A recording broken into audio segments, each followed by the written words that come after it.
Hey guys, welcome back to my channel. Today I'm going to be talking all about BB creams and how I apply them. If you're interested in finding a new and quick way to get a flawless natural finish on your skin, then keep on watching.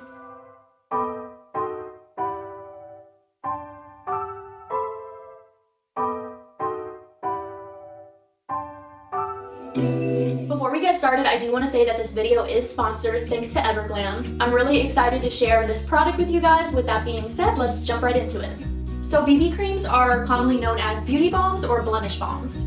A lot of the times BB creams contain SPF, moisturizer, foundation, concealer, and often other skin treatments. There are a lot of anti-aging properties and botanical extracts that are commonly found in BB creams that are beneficial to your skin long term. BB creams are sort of similar to tinted moisturizers, except the tinted moisturizer is less thick and provides less coverage than a BB cream would. A CC cream would be a color corrective cream, and that would provide a lot more coverage and would be way thicker than a BB cream. The one thing too that I specifically like about BB creams is that the consistency kind of reminds me of certain silicone primers. They have an ingredient called dimethicone in it that acts and feels as if it's like a foundation primer. So I know when I put on BB creams, I don't have to worry about it sliding all around my face. I didn't put moisturizer on, but I did put like mascara and I did my eyebrows and I put lip balm on. But I'm just gonna go ahead and throw on some of the Everglam Advanced Skincare Moisturizing Cream. I just put a little bit on my fingertips and I'm kind of doing circular motions upward to work in this moisturizer. There's a couple different ways you can apply a BB cream. You could apply it with a brush, a sponge, or your fingers. My favorite way is with my fingers. I like to warm up the product on my hand and dab it all over my face and start off like that and then build on it wherever I need more coverage.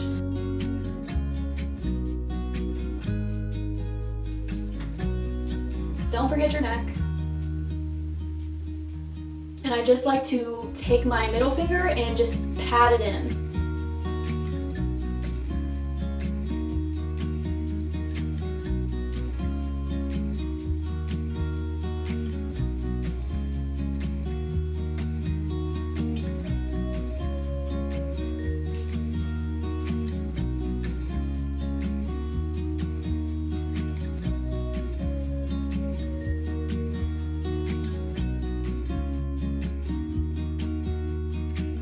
Oh, on a side note, I just hit 12,000 subscribers, so I wanted to say thank you for everybody that subscribed to me already, and if you haven't, you should definitely join the crew. If you guys have any ideas on tutorial or video ideas, I would really love to hear them. You can message me privately or you can comment down below. Thank you so much for watching, and I will see you in the next one.